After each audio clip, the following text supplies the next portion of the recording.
বিএনপির প্রধান কার্যালয় ঢাকা, জাতীয়তাবাদী দল এর বিএনপির প্রধান কার্যালয় নয়াপল্টন ঢাকার। এখন পর্যন্ত ঈদের আমেজ কাটেনি, কোনো লোকজন এখন নাই। দেখা যায় যে কয়েকজন লোক যারা ঘোরাফেরা করছে তারা কেউ এই বিএনপির অফিস সংশ্লিষ্ট নয় বলে মনে হচ্ছে। এলাকায় শুধু আসা যাওয়া করতেছে কয়েকজন লোক।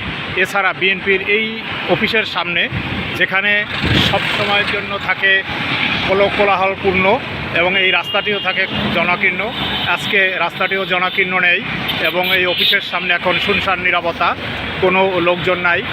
বিএনপির সামগ্রী বিক্রয় কেন্দ্র যে রয়েছে সেখানেও কোনো ক্রেতা করার নেই।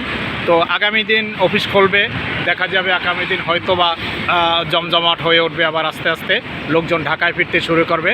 তো ধন্যবাদ সকলকে কোস্টাল নিউজ 24.top এর সাথে থাকার জন্য। ধন্যবাদ।